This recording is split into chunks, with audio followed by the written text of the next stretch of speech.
How would you like to disappear? Have you ever golden showers? I mean, it doesn't hurt or anything. I want to send you out there to see if you can attract this guy. I cannot believe. How do you know you're going to end up the same person when it's over? Six-pack, $100. You also got yourself a David Princess running water. Who's here? I'm here. You're here. Hey everyone, welcome to another episode of Sleazoids, the podcast where we go down the rabbit hole of 20th century genre fare, from the most influential canon classics to the trashiest exploitation films we can get our hands on, and invite you to tag along and help us creating a canon of sleaze.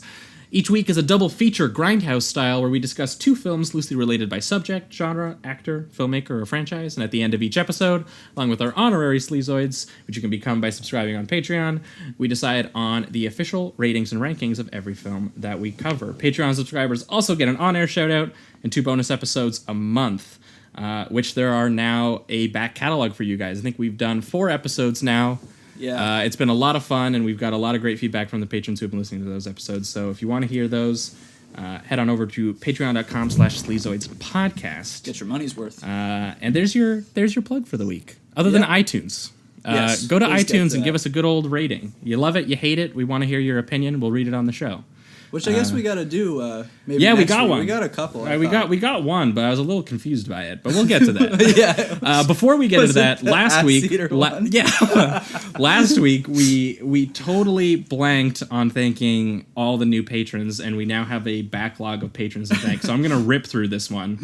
Thanks so much to, we got it right here, Jack Feeney, Andrew over at the Boonda Vista Socialist Club, who was actually a guest on the show, who had so much fun on the show Andrew. Hell that yeah. he has now been convinced to sign up. He signed up after our First Blood episode, and he actually had a note for us in the discussion board where he mentioned that he recently watched Chronicles of Riddick, the Vin Diesel film. Nice. And he They said added that all of them to Netflix. yeah, he said watching that one actually reminded him of the bit in First Blood that we mentioned, where the forest scene, where it kind of turns into a bit of a slasher film, where that's cool. Rambo kind of becomes the Jason Right. character in that situation. He said that Riddick actually totally rips that off and does the same thing cool. with Vin Diesel, and he said that was a lot of fun. I haven't watched those in forever. We also have Simon. Just Simon. I think he's got some sort of race car picture, though. Thanks, Simon. We've also got Tom Golden. Oh, I'm going to butcher this one. Tazio Gallardi, Lucinda Mason, and Andrew McMahon. Those are all the patrons that we've got in the last 2 weeks. So thanks you so so much much, for guys. joining us on this sleazy quest that we've got going on here. Patrons, you guys would have last heard from us 2 weeks ago. Or wait, no. No, last week. Last week. Because we did Oh, shit. we did Heat. Oh, yeah, 2 weeks ago would have been our 2 Troll. weeks was Troll. Troll. Yeah, so we talked Troll 2. We had Shannon of Strucci Movies on to talk Troll 2. And the documentary on the making of Troll 2, the supposed worst movie of all time. Best worst movie, which was a lot of fun to talk about. Yeah. One of our for patron, AJ Albright, said that he's never really been a fan of movies that are cult hits of that nature, which was for kind of being bad. Yeah, which was Yeah. kind of like what I kind of For sure. felt a little bit too. I guess he felt there was a little bit too much ironic sneering and laughing. Although we kind of addressed it on the show that there is a lot of genuine love that those fans have for that film as well. Yeah. So that was a lot of fun. And then patrons, That was the Heat episode. yeah, you guys would have heard Yeah. from us when we talked Heat and Point Break last week. Which was probably our longest episode Yeah, yet, we had a lot because to we say. couldn't stop talking about Heat. No, we it were was like just good old hour-long gushing discussion. over those films, yeah. Yeah, we got to see it on the big screen. We were real excited about it. So yeah, if you haven't heard that one, patrons, you're paying for it. Go check it out. And if you're not a patron, go become a patron. Please do. And you can go get that episode and all future bonus episodes that we do, which we've got some crazy ones lined up for you in the some coming real weeks. good ones. So, but without further ado, we have a very special guest this week on who has brought with him 2 very interesting films that neither Jamie or I had ended up seeing. And this is going to be a bit of a crazy one. Yeah. I think we congratulated Danny Bose for bringing on the sleaziest one yet, but I think I think this one might have a contender. knock it out. Danny brought on Basic Instinct and Black Rain when he came on, brought on some good Paul Verhoeven. But this week we have Jacob Knight, Jacob, how you doing, man? Good. How you guys doing? Good. We're doing Good to have excellent. What films have you brought with you this week, and why have you paired them together? Well, this week I brought William Friedkin's Cruising from 1980, and then Gary Sherman's Vice Squad from 1982. Both, I would say, if you were to put a name to the double bill, it would basically be cop procedurals in the kind of sexual underworld. And they were made very close, obviously, in time period. And I think they capture, with Cruising, an East Coast, specifically New York City time period, and kind of the gay sexual leather lifestyle and leather S&M lifestyle of the late 70s. And then Vice Squad captures kind of the Skid Row sex trade with pimps and prostitutes. So I think they pair. I actually watched them both back to back today. I think they pair quite well together. Yeah, and you said that Cruising is East Coast, and the other one, Vice Squad, is Hollywood Sunset Strip, right? Yeah. So there's a very different opposite. location, Cool. But there's a lot that these films share. But yeah, thanks so much for bringing these films. This was a hell of a journey for both of us who had never seen either. Cruising, especially, was on my watch list, and it was I needed to get around to it. So this was good motivation. But what do you say? Get into it? Cruising? Cruising. Let's do it. You hear What he experiences.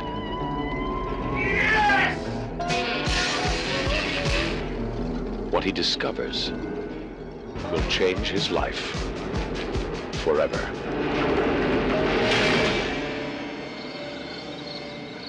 Al Pacino.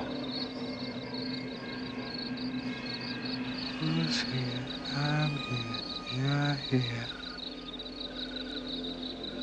Cruising. All right, so we are talking Cruising, the 1980 seedy noirish crime film written and directed by William Friedkin of The Exorcist fame. The film stars Al Pacino, Paul Sorvino, and Karen Allen, and is loosely based on the novel of the same name by New York Times reporter Gerald Walker about a serial killer that targets gay men associated with the S&M leather scene in the late 1970s. So, this is a film. Hell of a film. Holy shit. They don't hold back at all. Jacob, why don't you guide us through your thoughts on the first little bit of Cruising here? Well, I mean, I think Cruising's incredible to watch more or less because it acts almost more as a document than it does a straight narrative. Like, you have this sort of slasher procedural, I guess, for people who have never seen it. It's about Al Pacino as a undercover cop who goes into the leather underworld of New York City in the late 70s and early 80s to catch a serial killer. And he is basically immersed in this fantasy world that's incredible. And if you've ever watched any kind of pornography from the time, like, this movie feels almost visually linked to a lot of gay porno at the time. I have a friend here in Austin who loves, who's almost like a historian when it comes to gay pornography, and he'll run through stuff and be like, man, it's crazy how much Friedkin was obviously like immersed himself and was very, very knowledgeable of that scene and of the art that was basically emerging from that scene in terms of sexuality. And it's pretty remarkable. Yeah, no, it definitely is. And he actually was able to go and get real locations for these bars, and a lot of the occupants of the bars who played extras in the film were actually... they're a part of the scene? Yeah, well, no, but they were actually like people who went to these bars on the regular. Like, apparently he went to two really popular gay bars at the time, and he just kind of recruited people who were there and were like, do you want to come and be in here and just do your thing? But maybe a little bit less explicit if you could, just for certain scenes. Yeah. But he also didn't shy away from that because there's also the famed for Cruising the famed 20 minutes of apparent either hardcore or borderline hardcore because the footage has been lost that was excised by the MPAA. It was like 40 minutes was cut, right? Is it 40? The number always has fluctuated throughout the year. I think when I read up on it, I think they said it was a whole 40 minutes, but it wasn't just, it might have been 20 minutes of graphic sex, and then it was 20 minutes. I was gonna ask, is it explicit sex? Yeah, it was. And it was also 20 minutes that sort of made the plot a little less ambiguous in terms of Pacino's eventual arc in this film, which we definitely got to get into. Yeah, for me, that's almost like what my big thought around the film kind of revolves around is. Well, let's get into it. So the movie kind of kicks off, and it takes a bit for Pacino to actually get into the film. It's like 15 or 20 minutes before Pacino's even introduced, and it kind of gets you into this this headspace of this really sort of almost abstract killings that are happening. This guy, it actually reminded me a little bit of what Fincher would end up doing with Zodiac, where it's just these very sort of blunt, brutal, but very heavily stylized in terms of cutting and the actual rhythm and some of the saturation and grain that eventually gets into these shots as he's stabbing these victims. And he has this line where he's like, "You made me do this," or "You made me do that." And he's got this really like creepy, like monotone voice as he says it. And either way, it kind of gets you into there's a serial killer targeting gay men in this particular scene, because in this sort of, as Jacob put it, this is sort of like this fantasy world where they can escape from their mundane lives that we see other gay men have. Right. And basically, Pacino is sent undercover by... I don't even remember who the guy is. It's just the chief. Just the chief. It's like, you know what, guy? Paul Sorvino. It's Paul Sorvino. Oh, okay. I missed out on that. I introduced him already. But he says specifically to Pacino, he's like, "Look, you got the look, you got the hair. We need you're the best looking dude that fits the type of this killer. We need you to go into the sort of leather underworld gay scene, and we need you to uncover this killer for us." And what sort of unfolds because it kicks off as sort of what seems sort of like a traditional procedural, and what unfolds is a lot more psychological about sort of Pacino's own awakening and discovery of maybe a repression that he didn't know that he was put on him. And that's where the film gets really, really interesting. It's so much so that it almost forgets the sort of murder mystery that it sets up at the beginning. Yeah. I also love how the chief kind of introduces the scene, or maybe just the case, to Pacino. Like, he doesn't ease him into it or anything. I think the first thing he asks him is like, "You ever smoke pole?"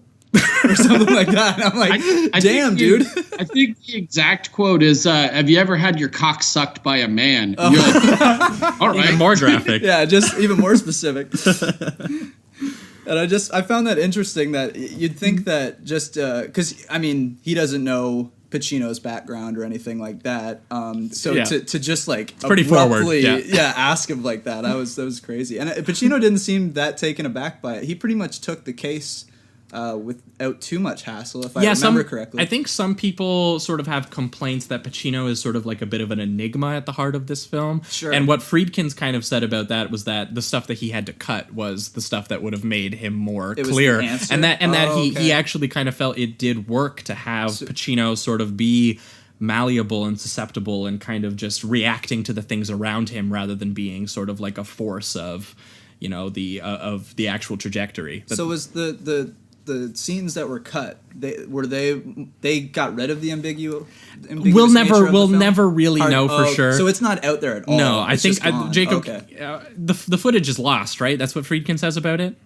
As far as anybody knows, it was pretty much either lost or destroyed just through like studio changeover and things like that. Oh, okay.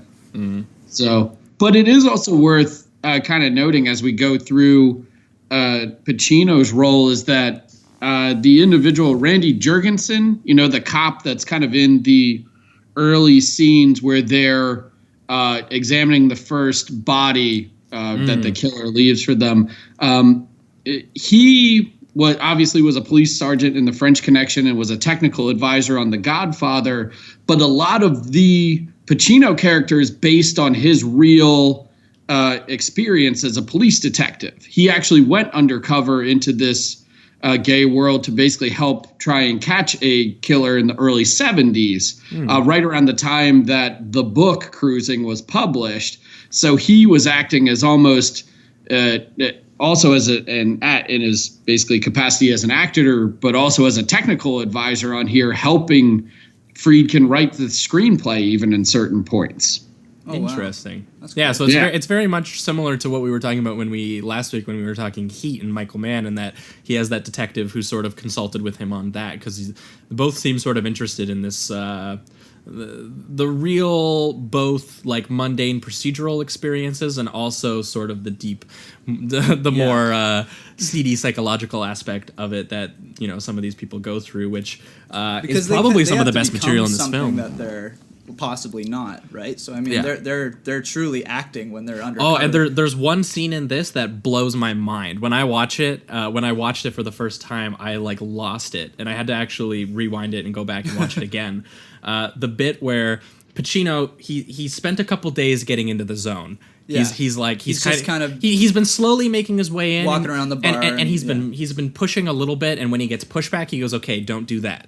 Because and that's how he's been sort of learning the codes. Because you can't just go up and be like, "Hey, how do I know how to interact in this sort of weird silent fantasy sort of landscape where all these people already implicitly know the interactions and how to code and how to get what you want?" And so he's trying to learn all that stuff. And he shows up one night, and he's got his outfit finally all picked out. He's like, "All right, I am perfect. I have learned the bandana code from Powers Booth of Deadwood. The colors that indicate each sexual He's like, act, I've finally figured all of this out. I'm gonna go in, and I'm really gonna actually perform tonight, and it's gonna work out." And he goes in, and it's goddamn precinct night, and everybody in the whole club is dressed as a cop except for him. And it's just a massive orgy of cops. Yeah, and the guy comes up to him and he says, "You a cop?" Because only a cop would not know about precinct night. It's such a good moment. And the look on Al Pacino's face as he spent so long getting into this psychological zone to actually, do well. And it just gets entirely crushed out of him, and he leaves. And one dude notices, I think, on his way out, and he feels like this guy's probably a newbie, and he goes after him. And I think that ends up being the guy that he falsely fingers as possibly the killer, and they end up, the police end up, I think, getting a little, they assault the shit out of him, basically.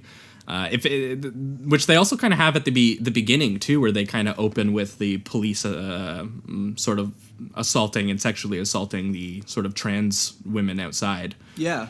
So there's a lot of gross stuff happening in this movie, but they don't paint cops in a very good light. That's for damn not sure. Not in this one. At least.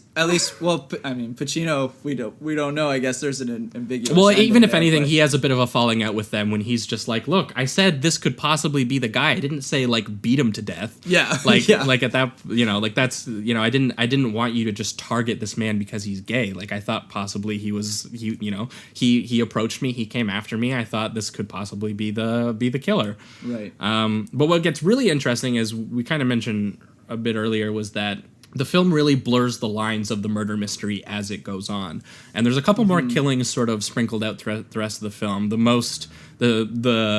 most showy one, I think, is the movie theater one, which when they go in the room? Wild. Yeah, when they go into they go into the gay porn theater sort of together, and you get clips of hardcore gay porn followed by the dude just stabbing the dude hard in the back, and you get the projector behind his head, and it's all grainy. I think I actually tweeted the pictures of this, and then you get the projected theater screen with the silhouette of the knife coming up and stuff like that. Yeah, it's I've also really terrifying. Always, the killer, I don't know, you can correct me if I'm wrong, but he always stabs them in the back. Yeah, I don't think there's ever a moment where he kills somebody any other way. Yeah, there's always a different circumstance and a different setup, but I feel once he gets there and kills the victim, it seems like he always stabs them in the back, which I just found.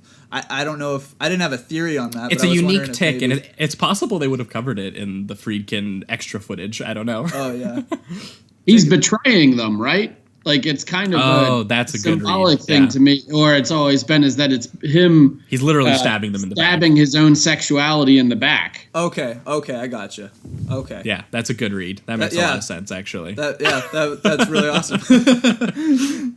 But there's also, to kind of bounce back to the corrupt cops who are kind of abusing these working girls on the street and stuff too, is you have Joe Spinell, who has obviously worked for many years during the 70s for everything from The Godfather, but this is in the same year that he made Maniac with Bill Lustig, which is another kind of sweaty, gross New York City document to where he kind of became the face of corruption and perversity all in 1 year.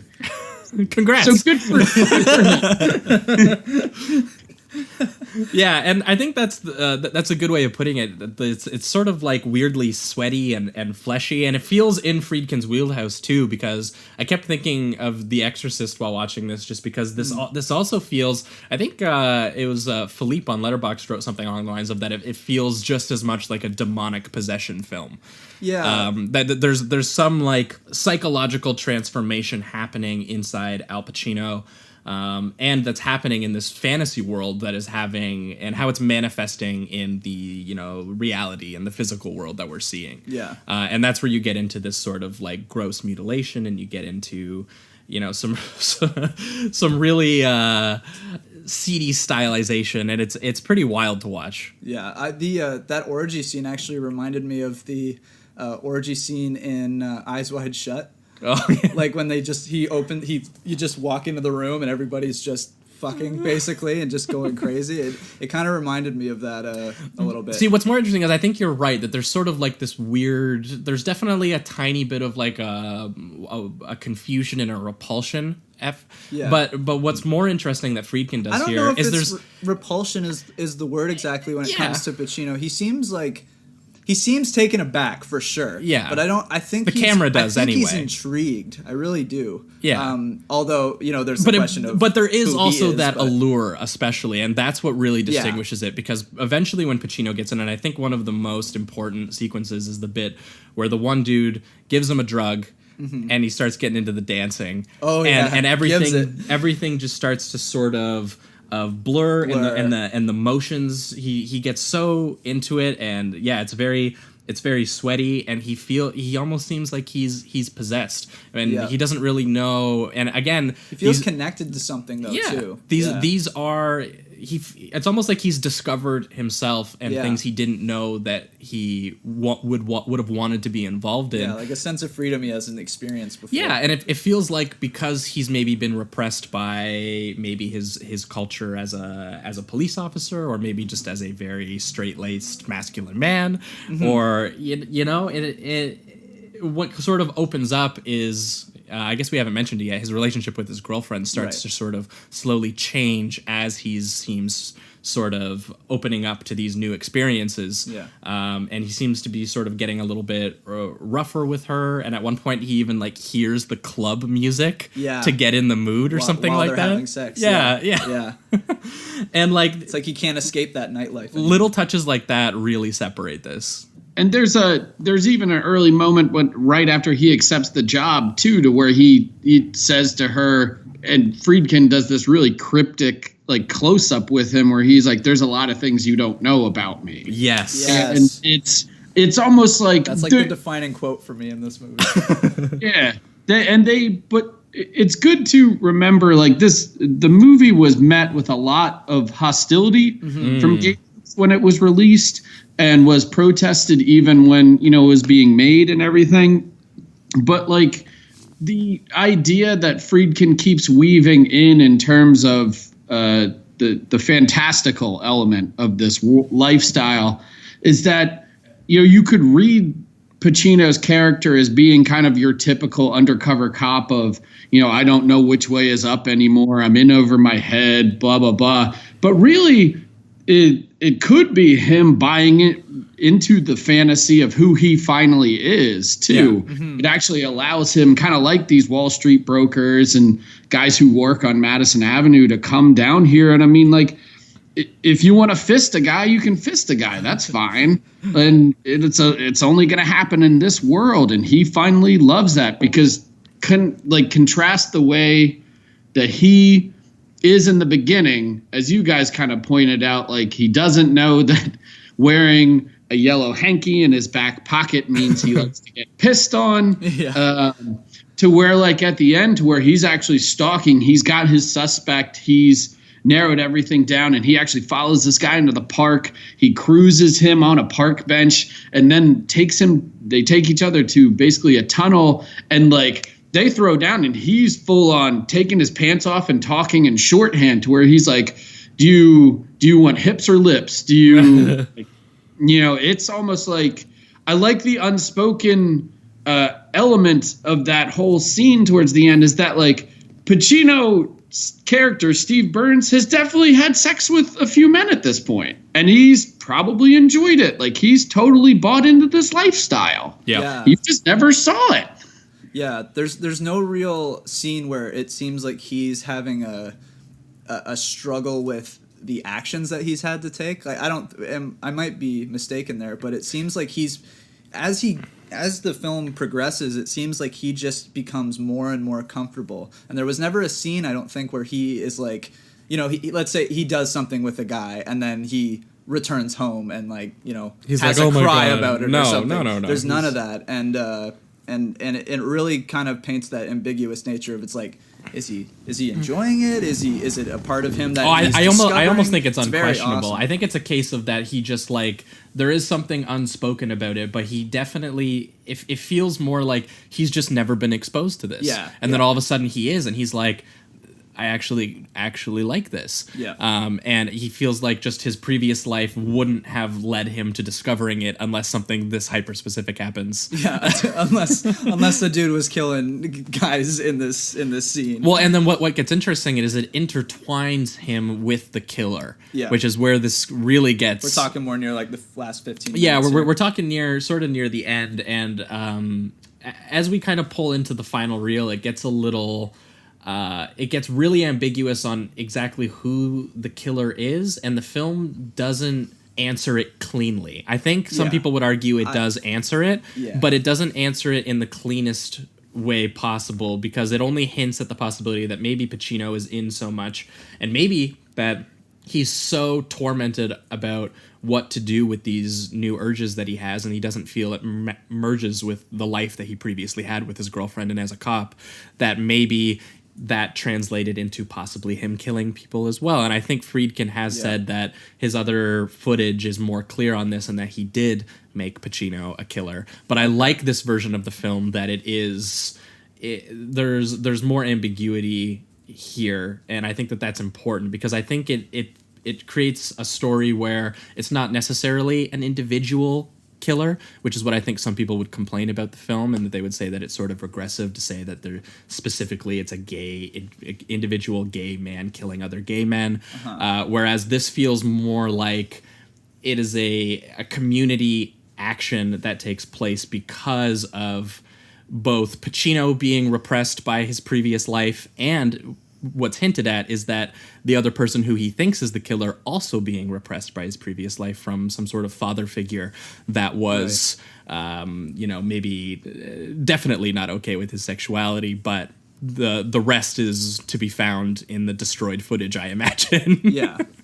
Well, and there's also, like, sort of I hesitate to call it a love story element, but the bond that develops between Steve Burns and his new next door neighbor Ted, the playwright, is really fascinating as well, because I think is essential to kind of understanding the film overall, is because you can always paint it, and the majority of it really is this very seedy, almost touristy kind of look at this gay leather S&M world. But then Ted's existence is very much the almost like the counterpoint to that, because he even says early on, he's like, I'm terrified to cruise people. Like, I don't do that. I don't go downtown. Like, he's just this playwright basically trying to scratch this living together. And he and Steve really developed this affection for one another. And it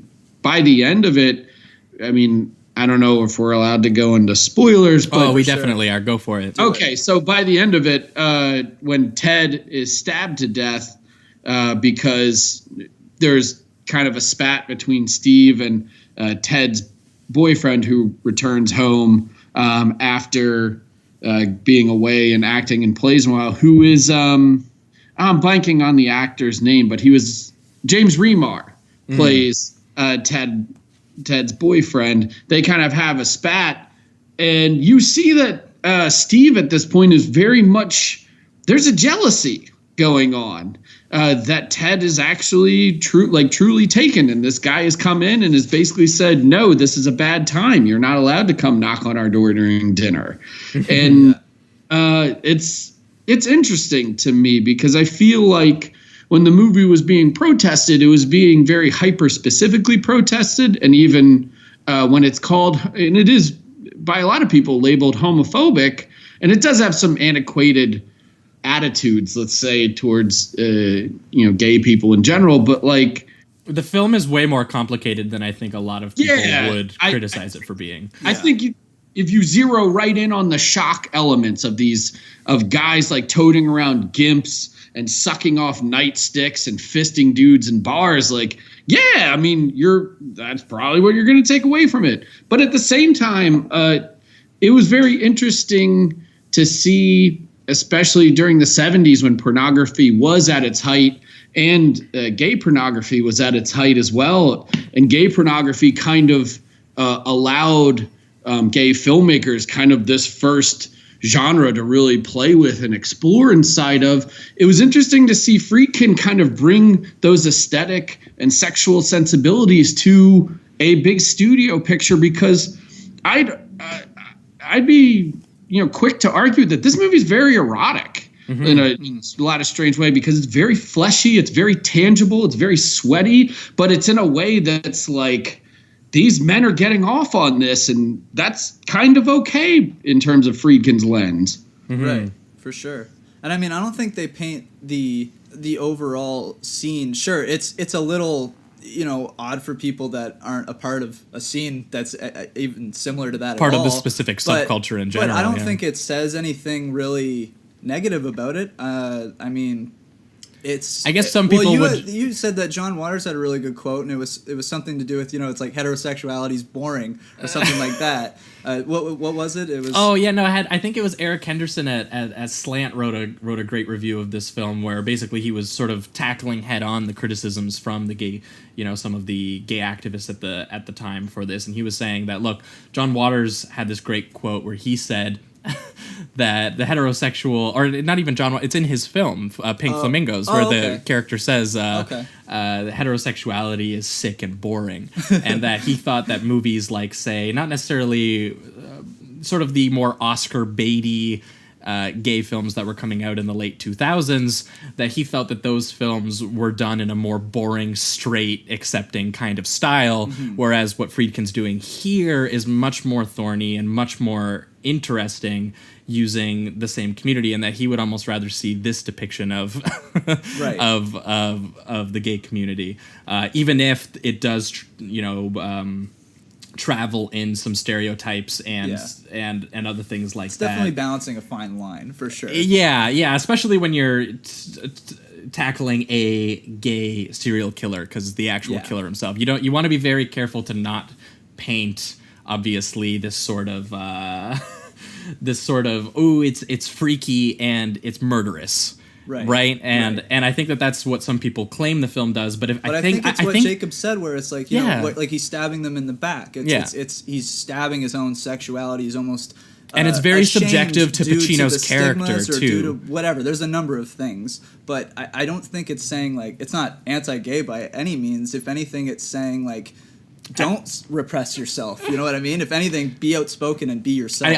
I think that is the key to the film. That Pacino's character Steve is wrestling with a repression that he wasn't even aware that he had. For sure. And I think that the reason he kind of goes into this descent psychologically is because now he has knowledge of urges that he has that he doesn't know he can take back to his other lifestyle. Yeah, and I think that's where he's got a girlfriend. And that I think is where we get to the very end of the film, which a lot of people talk about, which is Pacino returning home to his girlfriend. He thinks that he's caught the killer, but also Ted has been murdered, and he's not really sure. And the murderer, or quote unquote murderer, is saying, "I didn't kill anybody. This is bullshit."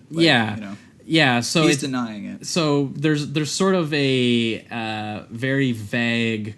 And you get the killer, where the killer, the Pacino and Ted's boyfriend are all sort of interlocked in this sort of situation of carnage, and he goes home and realizes that he has these urges and he has no place to put them now that he's done. Yeah. And the look that he gives in the mirror while his girlfriend is for the first time trying on his little leather outfit that he brought home really says it all. And Pacino, it's maybe the one part in the film that is the most soulful for Pacino, because a lot of the film he's reacting, and this is it's heartbreaking to watch, actually, the final scene of this. And there's so much to it. I mean, you don't know exactly, is he the killer? You know, like, did he do some of these terrible things?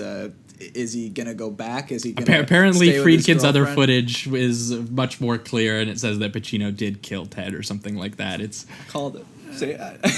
but we're not wrestling with that film. We're wrestling with the film that we got. Yeah, sort of like Rambo. Yeah, I know. You know, there's so many clues to it that I just have to think it.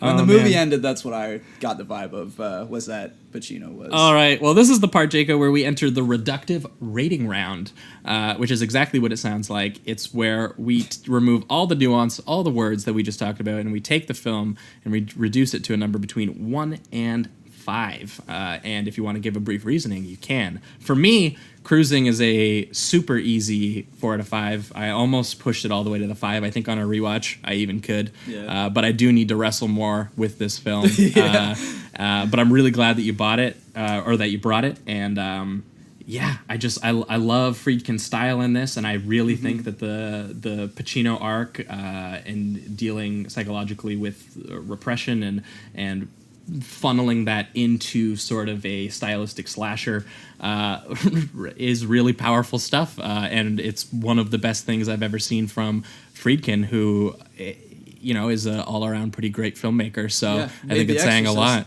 Yeah. Damn, son. I apologize for interrupting, but isn't it, since you're bringing up how great Friedkin it is, isn't it great that we didn't get Spielberg's version of this movie in 1976, which we were supposed to get? No, that's not true. Was he supposed to originally direct it? Really? Yeah, in 19... That would have been garbage. Right after Jaws, essentially, actually De Palma was adapting the book.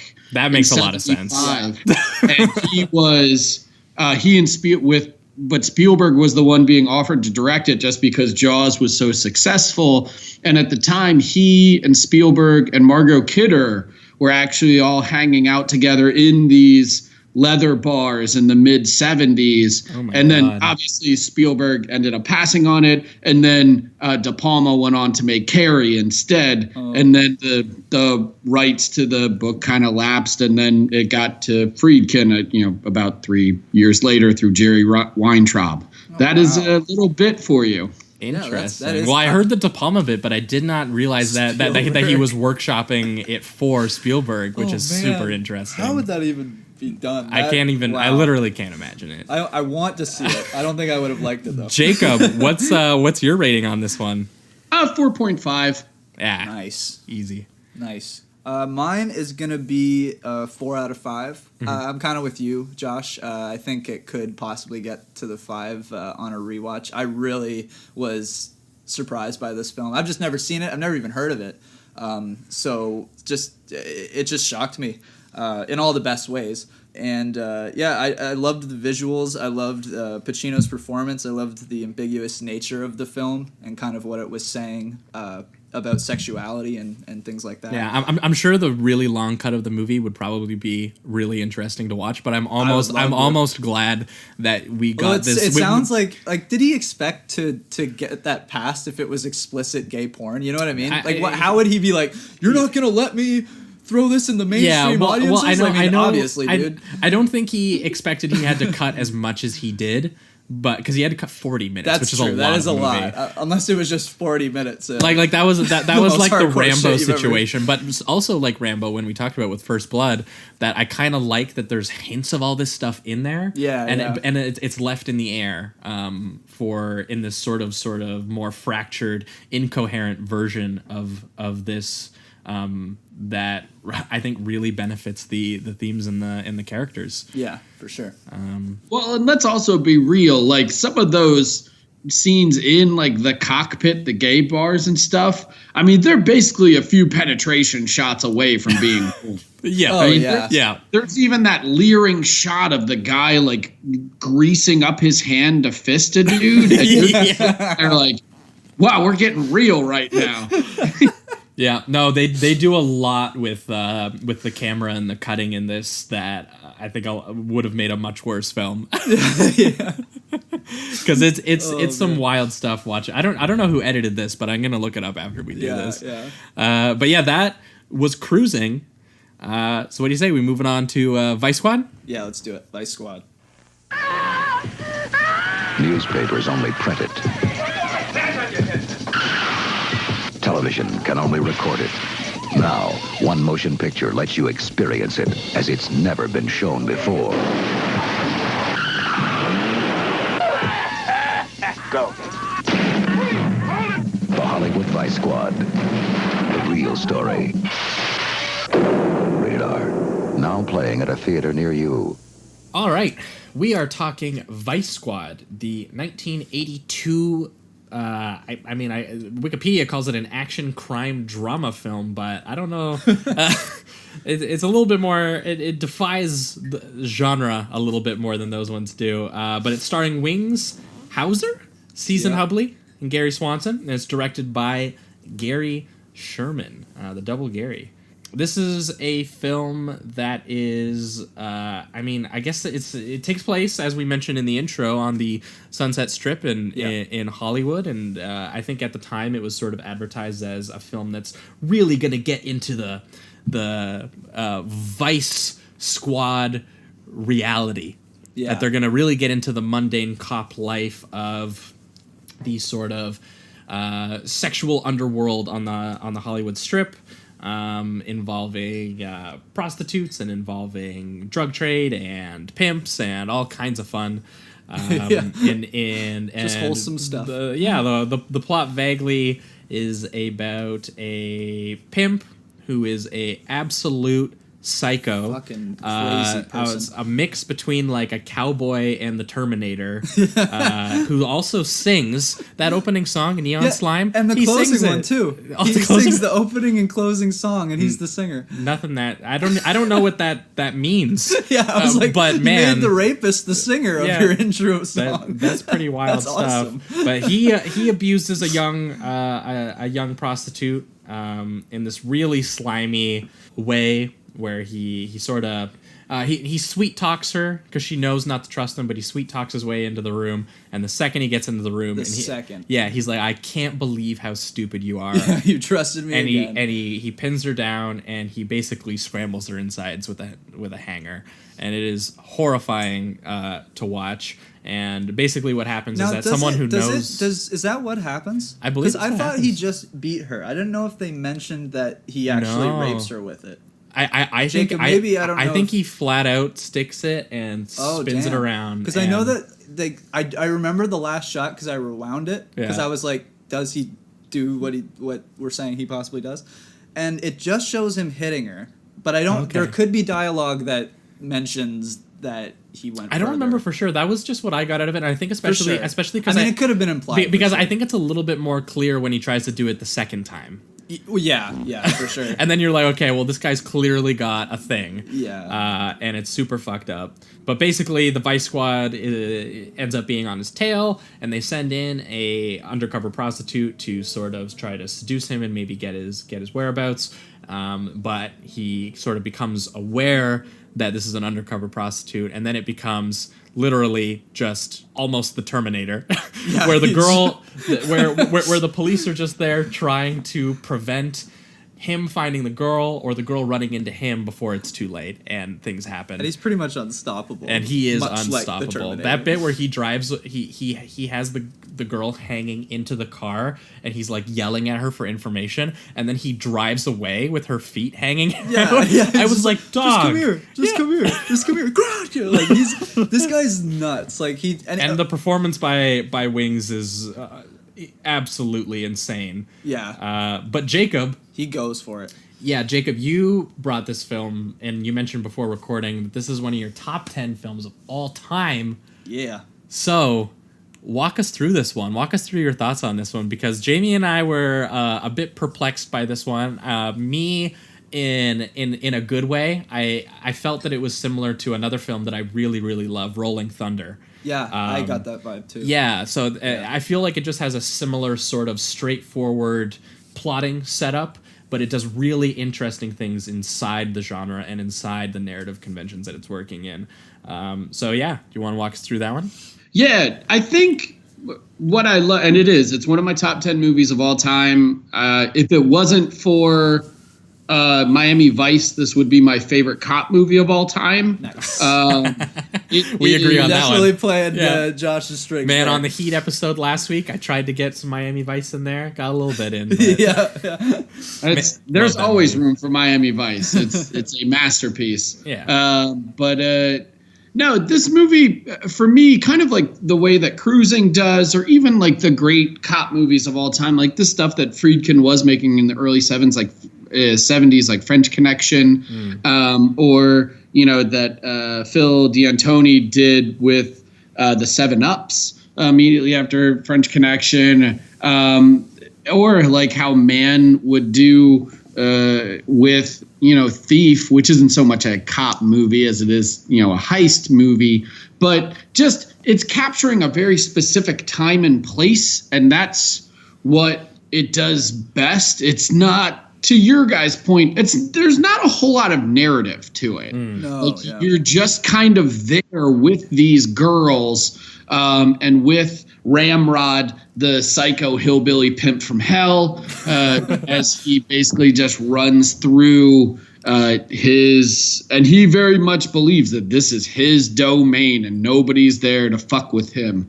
But for me, it's kind of like Cruising, and kind of like I use the word to describe Cruising as tangible. Like I feel when I watch this movie, like I feel the neon kind of on me, and I smell the cheap beer and the all the fumes from these cars going up and down the strip as these guys are trying to pick up these women. You're on this terrible like vinyl upholstery when you're sitting in these kind of beat cars with these cops, and like it gets you there, man. And I think it gets you there because Sherman, before he made the movie, he took an accelerated academy course and became a cop for 8 weeks before he made Vice Squad. It was one of the great things about the movie is that he basically got the script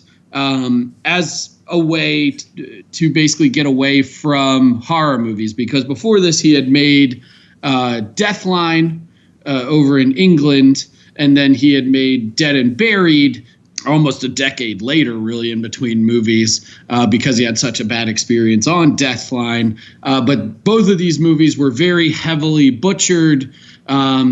His original cuts, weren't released in theaters, at least in the United States. And he was just fed up. He almost left filmmaking to go back and make commercials and music videos. Well, at the time they were called music films, but that's what where he originally kind of came up from. And you can tell that in some of the lighting style in this, especially, because that's maybe the main difference between this and in Cruising. I kind of noticed is that he really takes advantage of the Hollywood location, and being outside.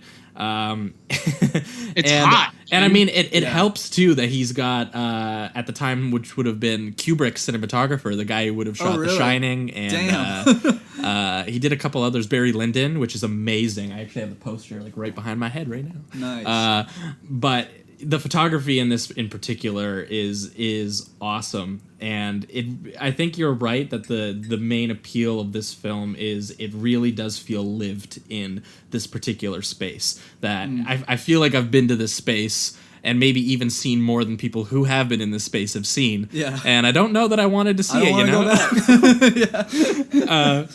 I think there's something real interesting too, just in the way that it actually represents prostitutes, particularly Susan Hughley's character, Princess, in that one thing that Sherman does really, really well, and he does this in all of these movies, is that he very much defines his characters, not so much through dialogue as he does through their environment and actions and like the spaces that he films them in. Is that I love that we meet Princess out in the suburbs with her daughter and the housekeeper coming, and obviously something's wrong. She's like hurrying out of the house, and you can't figure out why this mom's so worried. And then she gets the phone call from Ginger, who's like a fellow prostitute who's working on the strip at the time, who's escaping from Ramrod, and she's the one who unfortunately, gets beat with the coat hanger pimp stick.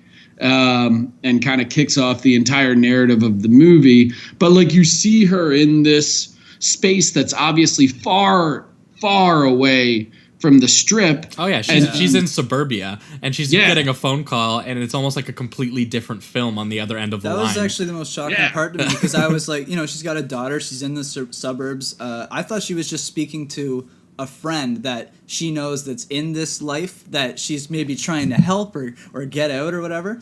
And then there's that line where she says to her daughter, or to the nanny, which is, don't call her Princess, because that's her street name. Yeah. And they don't even know that. And it all kind of connects like later on. And I thought that was a really cool opening to not give you the answers right away. Because I didn't know she was a prostitute till 20 minutes in.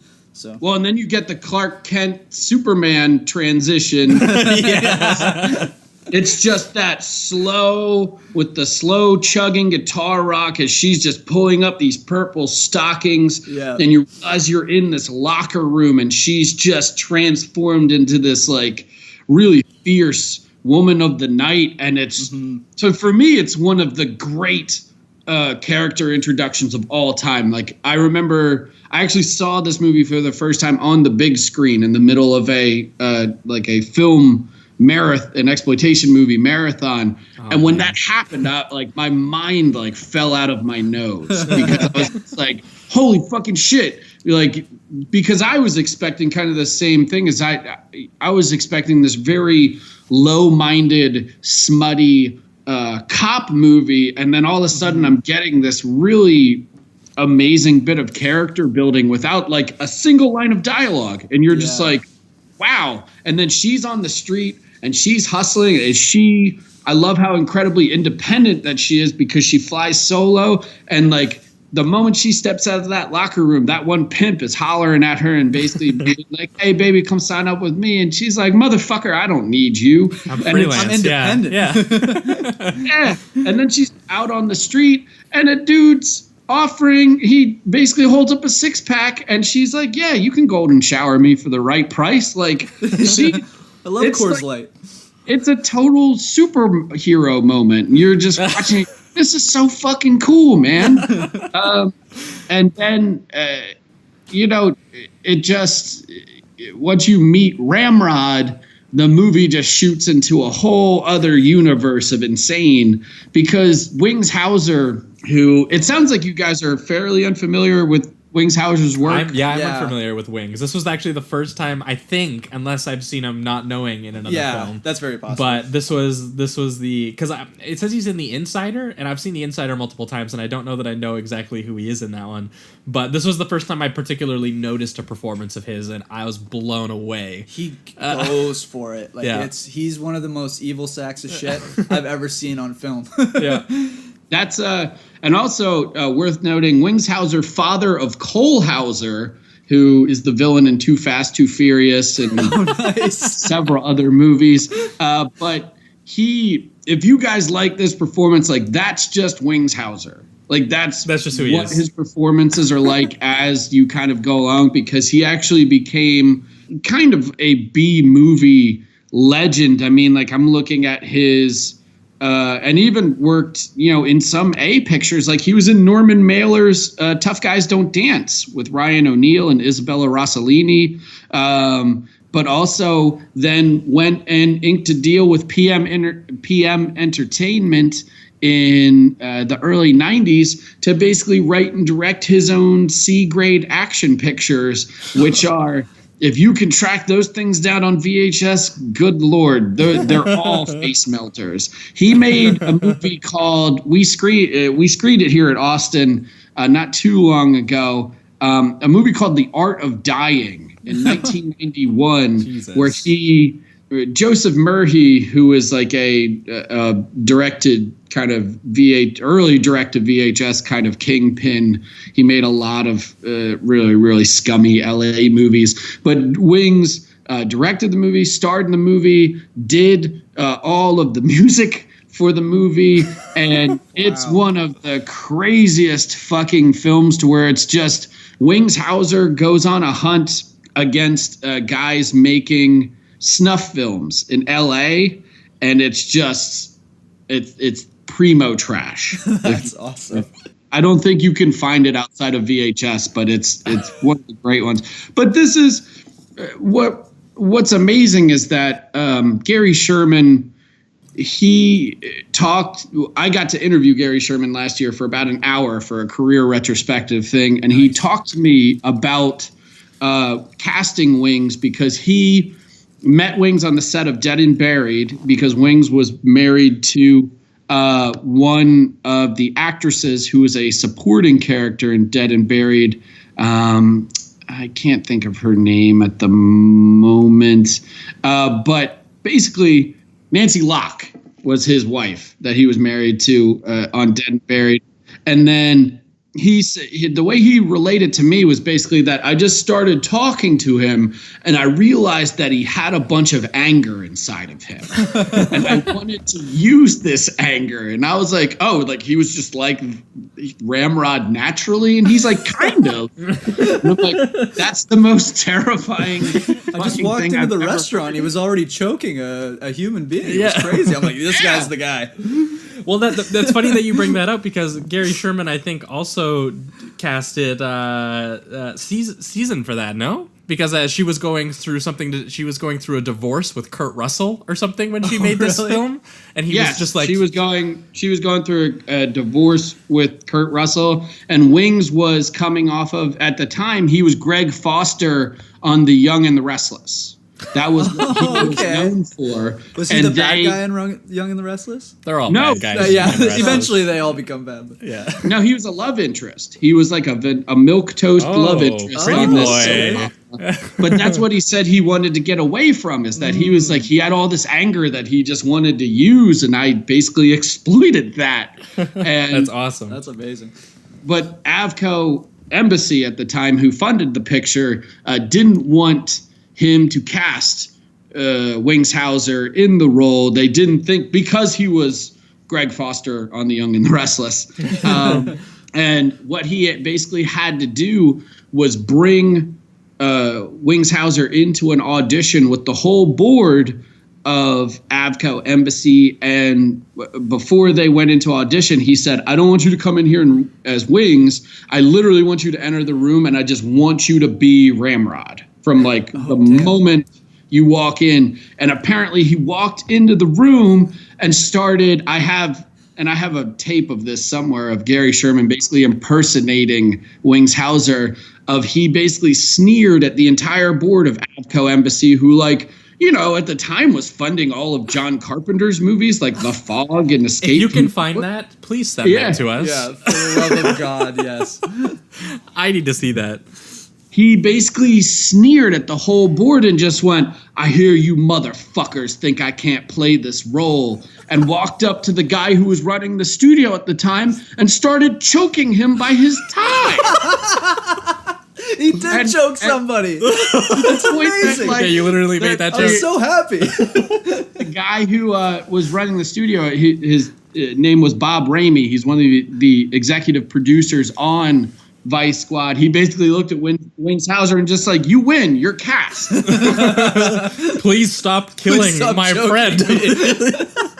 Yeah, it's I think you made me like this movie more stuff is just crazy. Yeah, he is just a force of nature in this film. Yeah. He almost single-handedly dismantles it, and not in a sense that he ruins it, in a sense that this film, especially in conjunction with Cruising, which is a film that I felt was very interestingly fractured and at times intentionally incoherent.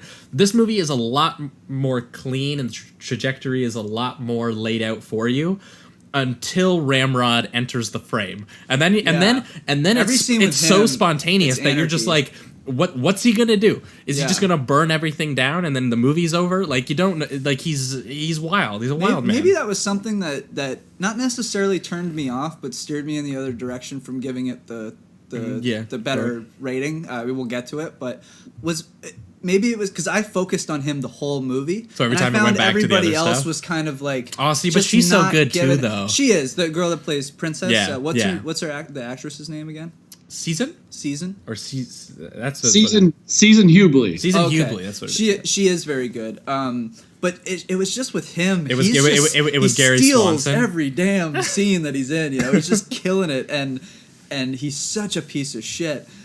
And he just does it so well. The scene where he's in the restaurant and there was something I think we said earlier that he's in total control the whole time. Yeah. And that scene is definitely. I mean, he's in a public place. There's people around them. I don't even know. Possibly in the background, there's people looking at them too, directed to. Yeah. And he's choking her. He's smacking her. He's like, "You want this?" But I'm yeah, leave it for the bedroom, man. Why are you in a public restaurant right now? That's the part you should clear up too for people who haven't seen it, is the fact that he's smacking her and choking her, but he's doing it to seduce her. Yeah, exactly. Hey. Which is such an oddball thing, but yeah, it does. Yeah, and it's not. He doesn't It's not like she shows something she's into that or anything. He just starts doing it that's his go-to move. It's instead of a pickup line, he goes up to a girl and just smacks her and goes "You're coming home." He's what do you got? Can you take my hit? Yeah, it's crazy. It's wild. It's absolutely crazy.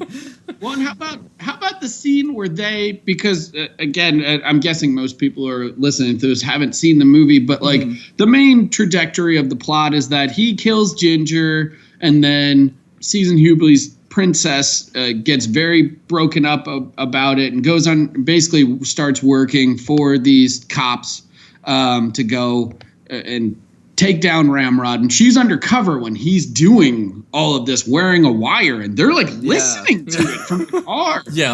Of him just be yeah, bitch, you like that? And you're oh fuck, man. Do we gotta go in? Fuck. Yeah, is this part of it? He's literally at the restaurant.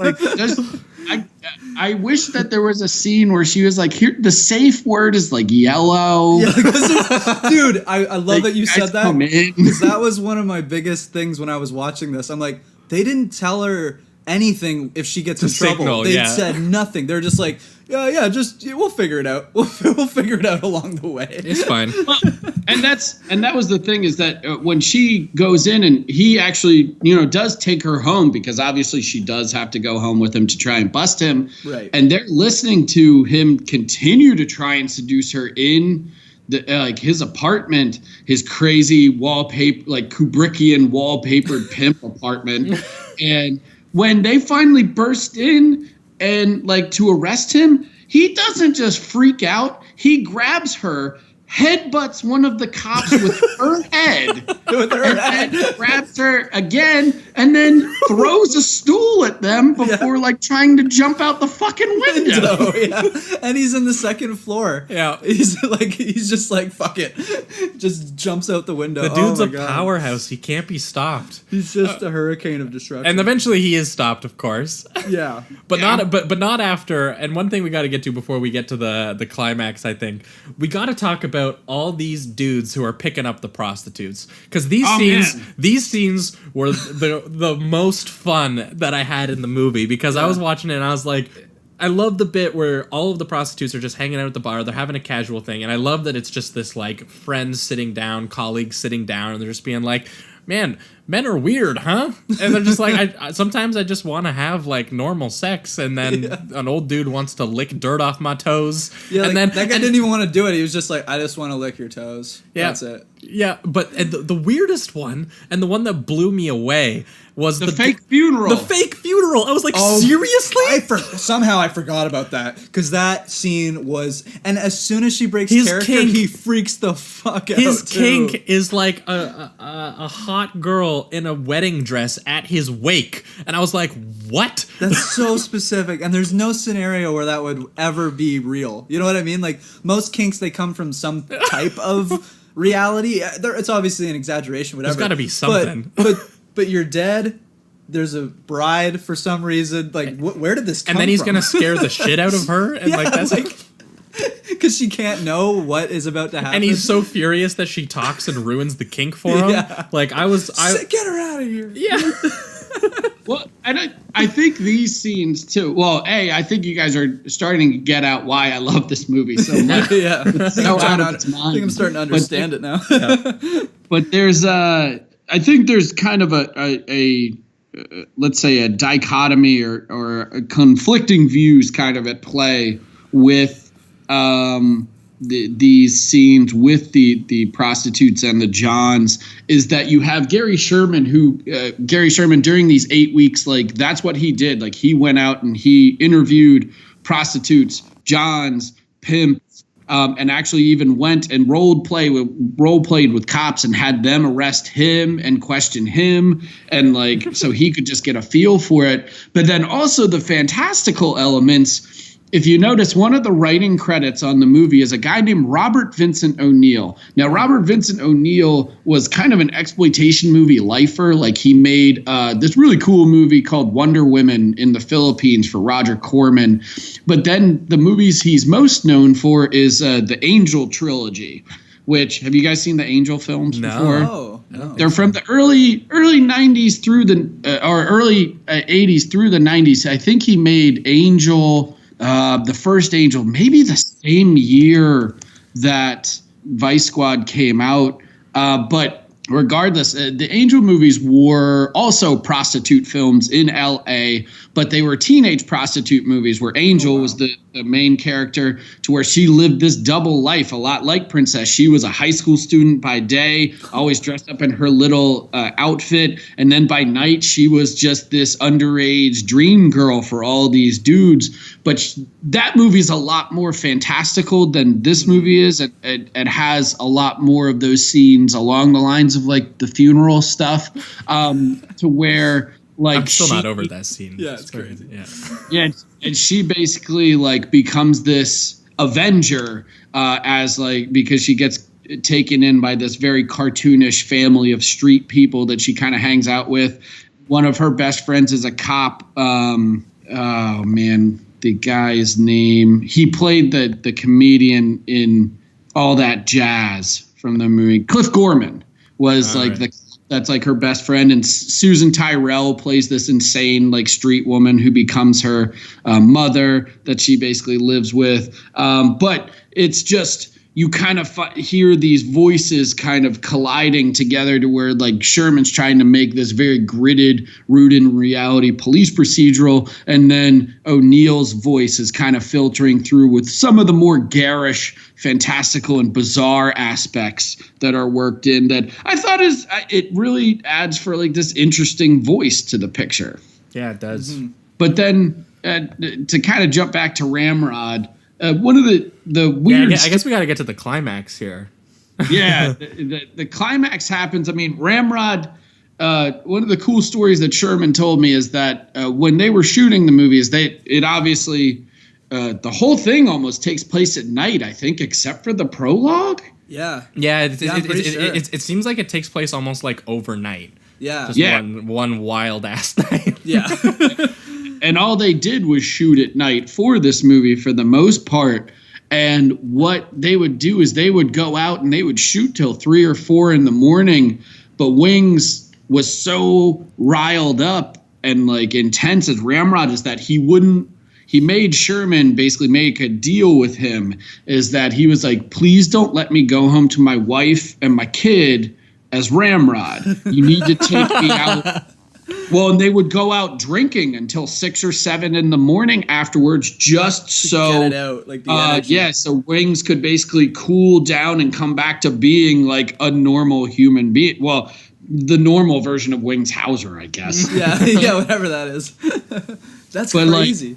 You get to that insane climax too, to where like I never actually thought about the Terminator comparison until you guys just said that, but it kind of is like the fucking Terminator. Well, that's just it, and I think you've got at why his performance feels that way, because I didn't know that, but he just does he has such a presence to him as he's moving through the frames that you're totally captivated by him, and he has so much control almost over what's happening that you do feel like it's just this dude is going to do whatever, whether it's in the script or not.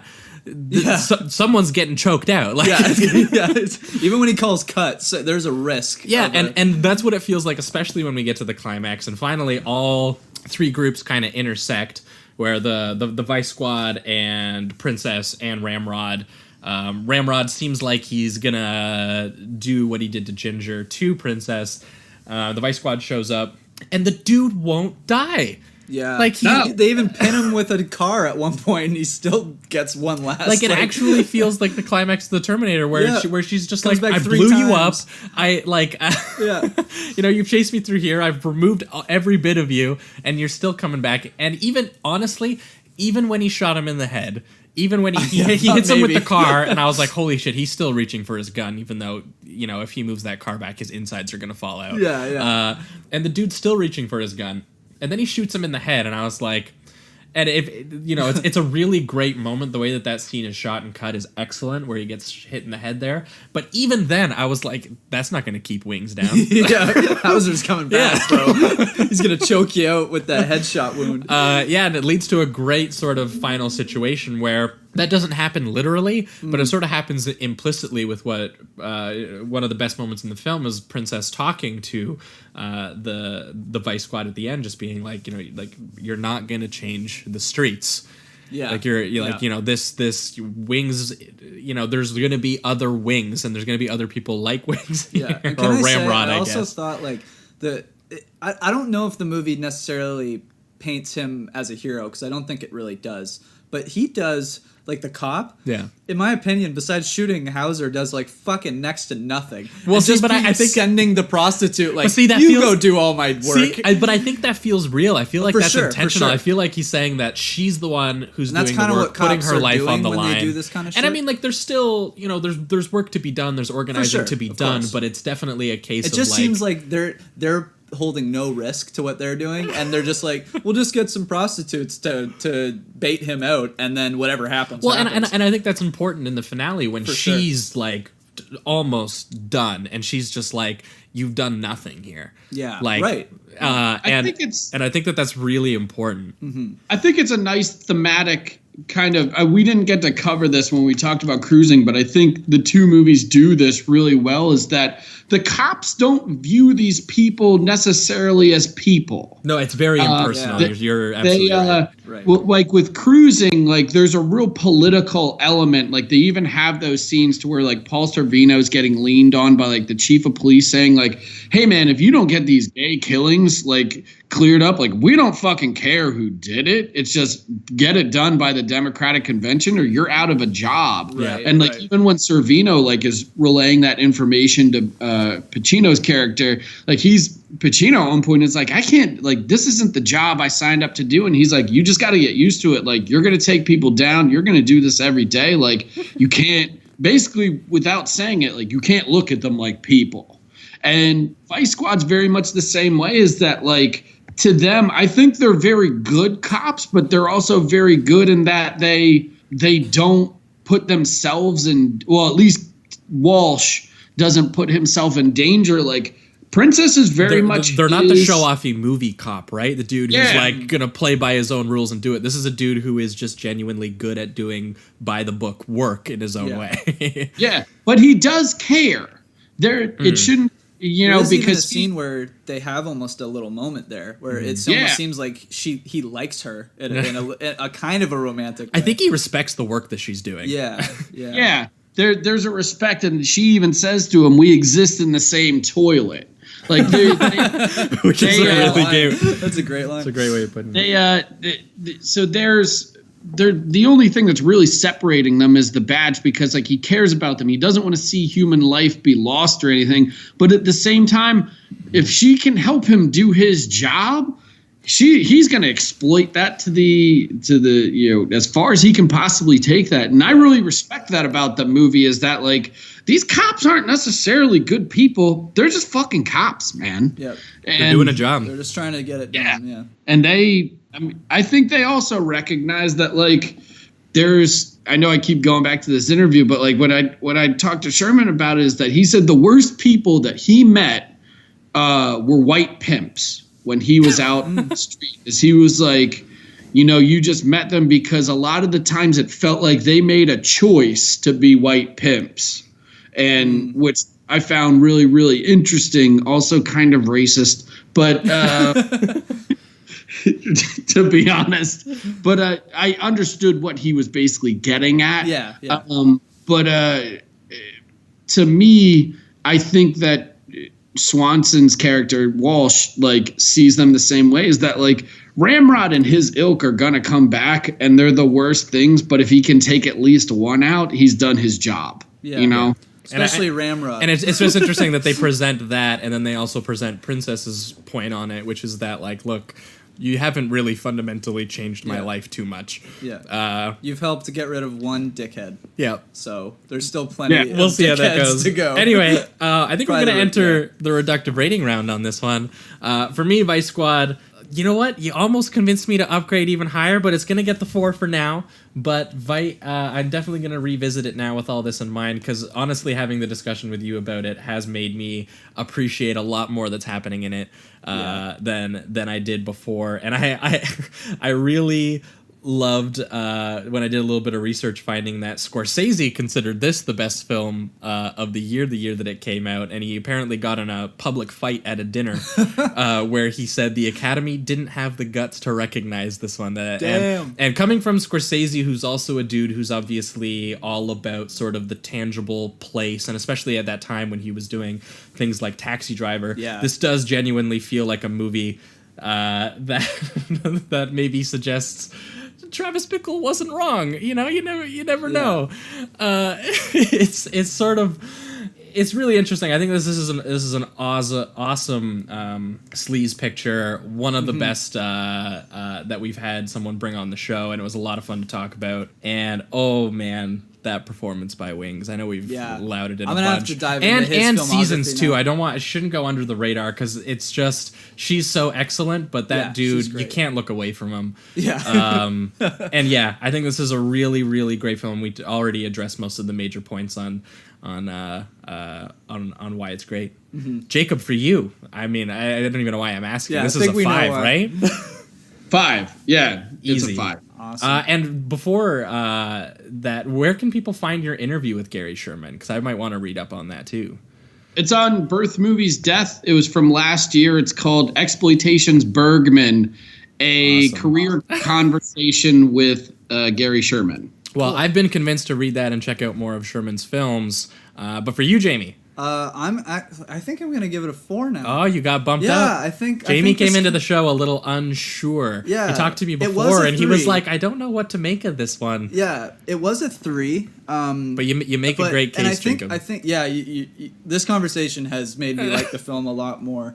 I'm definitely gonna revisit it. I'm gonna for me, it's hard to say 4 because I gave it the 3 and I haven't rewatched it yet. But I really think that I could 4 this now. You came out of it more with a new perspective. I think what maybe initially, I don't know if it was turned me off, but just kind of steered me in the other direction was this was one of the first films that really felt like that we've done that felt less, I don't know what you'd want to call it, like mainstream. Like it didn't seem like there was as big of a budget with this one. You know what I mean? A couple of them. It felt like a true exploitation film. I guess maybe that's what it is. And I wasn't quite used to that because everything we've done pretty much. Well, you kind of had that issue with Rolling Thunder too, right? Yeah. But I did for that one right away. But you're right. Rolling Thunder had that same vibe. You know what? Rolling Thunder would be the best comparison that we've done previously with this film. And it was just maybe it was the dryness that the film has. You know, the restraint. Because I mean, you have other films that we're talking about with Raw Deal, and then you have the just craziness. And Jacob, have you ever seen Raw Deal? Sorry, we're gonna make this go a little longer. Have you seen Raw Deal? I have seen Raw Deal. That's a movie, right? Yeah, it's fantastic. I love that. We watched it for the first time to do it with Dirty Harry, just because we thought that the plots were sort of vaguely similar. Just a dude who plays by his own rules, maybe suspended for a little bit of police brutality. But we discovered with Raw Deal that movie has nothing to do with that plot. Yeah, it's just let's get Arnold to be suave, but not really at all. Oh yeah, man! If you're gonna infiltrate the Chicago Mafia or whatever, Arnold Schwarzenegger, you're gonna get the biggest, least American man. Yep, that's stealth. He's a master of stealth. Oh, but dude, we had a lot of fun with that one. Yeah, but I think overall, I think Rolling Thunder was probably the closest to this kind of film in the sense of tone that we've talked about so far on the show. So I guess it just kind of threw me for a loop a little bit. But now that we've had this conversation, I'm thinking it's well. You know what? I think that's our bad. I think we need to do more films like this because we got to deep dive into some more. So Jacob, if you ever got recommendations for us to go into or some filmmakers to get deeper into some of these exploitation, we would love to hear them. But for now, we got all our ratings out. So I think that's going to do it for this week's show. Jacob, thanks so much for coming on. It was a lot of fun talking these two films. I really enjoyed both of them. If you've got anything to plug, this is the time to do it. I would tell you, obviously check out the Gary Sherman interview, but I also, for you guys too, I do have a long-running column on Birth Movies. Oh, dude, I'm a big fan. Stack. Yep, I read it every week. Or every 2 weeks. All of what we're talking about, just straight up insane movie. Sometimes it's art house shit, but mostly it's this insane exploitation type nonsense that's on there. And that would be about it. I guess last little tidbit I guess you should know about me. When you walk into my house, the first thing you actually see is a framed Australian day bill for Vice Squad. Nice. This also explains why I picked this movie. Yeah, definitely. Oh. I'm glad you introduced it because it's something that I don't think I would ever just see and go, oh, I'm gonna. No, it was a huge motivation for the show was to explore some of these ones. Open my mind a little bit, and I'm interested in seeing more films that are tonally like this. So. Yeah, because this is the American version, but we kind of had a little bit of that when Andrew brought the Australian ones, The Long Weekend and Razorback. Those are pretty exploitation. That was a lot of fun. For sure. Those movies are great. I listened to that episode. That episode was really good. Oh, thanks, we appreciate it. Yeah, it was a fun one. So that'll be it for this week's show. Thanks again so much, guys, for listening. If you guys want to give us that good old rating on iTunes, we'd super appreciate it for everyone who's listening out there. And for patrons who are subscribed on patreon.com/Sleazoids podcast, we are going to be back next week with a sci-fi horror musical double feature of Rocky Horror Picture Show and Little Shop of Horrors. Yeah. A pretty requested double feature. But 2 weeks from now, we're actually going to be continuing in a bit of the musical realm. We're going to have another special guest on, and we're going to be talking Brian De Palma's Phantom of the Paradise, and a cool. movie called Legend of 1900, which I haven't seen. No, I haven't even heard of that. It might be a little. It sounds a little bit more dramatic, Okay. and maybe prestige-y than we usually do. Cool. But it's paired with De Palma, so what am I going to do? I'm going to say no? Yeah, Like, come exactly. on. So that's what you guys can expect over the next 2 weeks. Thanks so much for listening, and keep it sleazy. Keep it sleazy, everybody.